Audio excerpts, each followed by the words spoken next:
Se você nunca tomou choque no chuveiro ou nunca ficou com medo dele, pelo menos uma vez na vida, parabéns, você é minoria. E nesse vídeo eu vou te ensinar tudo sobre o chuveiro, como que ele funciona e como não morrer eletrocutado na hora do seu banho.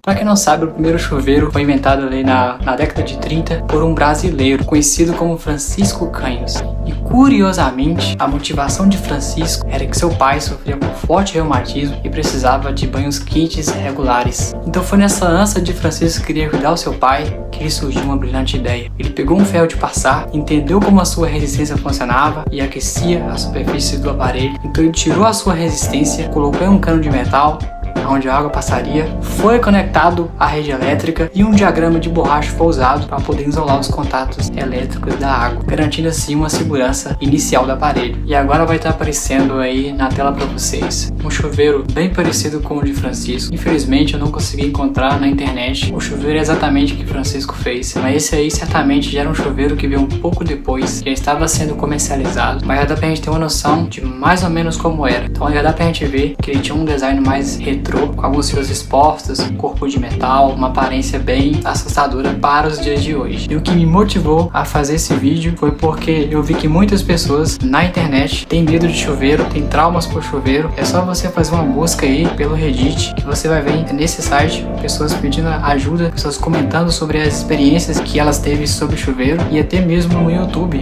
você pode estar olhando aí em canais grandes como o Flow, que você vai ver pessoas postando aí as experiências que elas tiveram sobre chuveiro. Então, se você tá aqui assistindo esse vídeo e você tem medo de chuveiro, calma, esse vídeo é pra você. Continue até o final, te garanto que esse medo vai desaparecer. Pessoal, eu já consegui abrir aqui o chuveiro e vamos para a parte que eu quero apresentar para vocês os componentes internos de forma rápida. Então aqui a gente já consegue ver que tem uma borracha, né, que é a borracha de vedação, para a água não sair pelas laterais do chuveiro. Aqui um pouco mais ao fundo nós temos o nosso componente mais importante, que é a nossa resistência. E aqui eu não sei se vocês conseguem ver, mas tem 3 pontos de conexão, que são os pontos de conexão da mudança de temperatura do chuveiro. E aqui eu acho que vocês conseguem perceber que tem uma parte da resistência que é maior, e aqui mais ao fundo, aqui de lado, tem uma parte da resistência que é menor. E o que isso significa? Quando o seu chuveiro está na fase de verão, você vai estar usando essa parte aqui da resistência, que é a parte maior do fio. Ou seja, quanto maior é o fio, maior é a resistência, resultando em menos potência. E quando você está no inverno, né, quando você está com a chave virada para o inverno, vai estar usando a parte menor do fio, parte menor da resistência, pois quanto menor é o fio, menor é a resistência, resultando em maior potência, ou seja, o seu chuveiro vai esquentar bem mais. E aqui um pouco mais ao fundo temos o nosso diafragma, né? Se vocês conseguem ver, ele é de borracha, tá? O nosso diafragma. E é basicamente isso. Então o funcionamento vai ser da seguinte forma: a água ela vai encher tudo isso que você tá vendo e vai criar uma pressão interna, e essa pressão interna vai empurrar o diafragma, e o diafragma ele vai empurrar, né, a base de contatos, e essa base de contatos vai unir com a rede elétrica, com os fios da rede elétrica, acionando assim a sua resistência, fazendo com que seu chuveiro ligue. E aqui na parte dos fios, o interessante é que nós não temos nenhum indicador de qual seria o neutro ou de qual seria o fase. E uma coisa que eu quero deixar claro para vocês é que na rede de vocês aí não existe fio negativo e fio positivo, tá? Na verdade, positivo e negativo está mais relacionado com a corrente contínua, tá bom? Que a gente vai entender um pouco mais sobre isso depois. Mas antes eu quero mostrar para vocês como que é o funcionamento do chuveiro, antes de eu entrar nesse conceito aí, entre diferenças da corrente contínua e da corrente alternada, que é a nossa. Então, gente, agora eu vou estar explicando para vocês mais ou menos como seria o funcionamento do nosso chuveiro. Suponhamos que você ligou o seu fio fase aqui, lembrando que é só o fase que traz a corrente elétrica. O neutro é mais um ponto de retorno, tá? Mas é muito importante. Sem ele, o chuveiro não iria funcionar. Então, essa corrente elétrica viria por esse fio, né? Ia até a sua resistência. A resistência ali ia receber essa corrente elétrica, e o trabalho dela é pegar essa corrente e transformar em calor, que é o famoso efeito Joule, que a gente já sabe. Então é basicamente assim que é o funcionamento do chuveiro.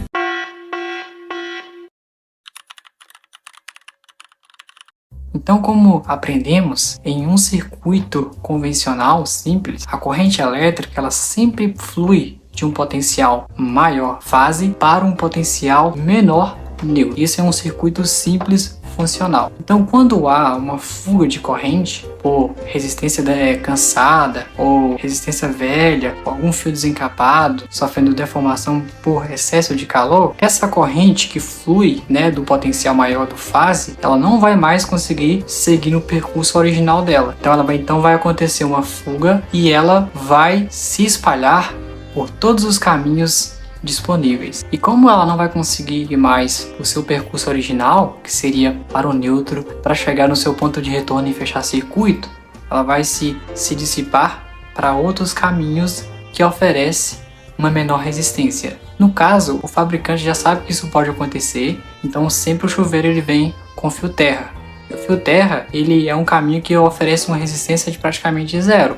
Então ele é seu melhor amigo contra choques elétricos. Mas caso você não tenha ele instalado, essa corrente elétrica ela vai se dissipar por todos os caminhos que estão ali disponíveis. E quais seriam esses caminhos? Bom, a gente tem ali a água, que cai diretamente em você, pois a água é uma boa condutora de eletricidade em circunstâncias normais. E também tem a questão do encanamento, A eletricidade ela pode muito bem se dissipar ali pelo encanamento que leva até o registro. Então, quando você tem o fio terra que está instalado corretamente em um aterramento, essa corrente elétrica ela vai com força total por esse caminho, porque ele é um caminho que oferece menor resistência ali. Mas caso você não tenha instalado, como eu falei, ela pode ir pela água. Só que pela água tem um ponto. Talvez ela não chegue até você em 90% dos casos. E isso acontece por causa de um fenômeno físico conhecido como a instabilidade de Rayleigh-Plateau. E esse fenômeno explica que a água em queda livre ela não cai como um jato contínuo, como uma linha reta, mas ela cai de forma fragmentada em gotas. Na verdade, ela até sai de forma contínua dos orifícios do chuveiro, mas ela não permanece contínua por causa do ar e a gravidade, que vai criar uma tensão superficial que vai fazer com que esse líquido se fragmente e fique na forma mais estável possível, em forma de gota. E por ela estar fragmentada em forma de gotas, a eletricidade ela teria que pular esses espaços de gota a gota, porque entre uma gota e outra gota existe o ar, e sabemos que o ar ele é um excelente isolante elétrico, e a eletricidade teria que pular esses espaços para poder chegar na água que chega até você. Então é bem provável que isso não vai acontecer. Então seu maior problema vai ser esse carinha aqui, porque diferente da água que está caindo de forma fragmentada, se tornando um caminho de maior resistência, a eletricidade ela vai se dissipar por outros caminhos. E um caminho que ela pode estar escolhendo é a água que está parada ali, que leva a ter o registro, pois ela está se comportando agora como uma barra sólida. Então a eletricidade ela vai ter uma facilidade para passar por essa água, principalmente se o encanamento for de metal, chegando até o registro. E ao você tocar, ela vai estar usando o seu corpo como uma ponte para poder fechar circuito, indo diretamente para o solo. Então é interessante você ter o fio terra instalado corretamente em um aterramento. Mas se você não tem, segura essas dicas. Ou melhor, anote essas dicas.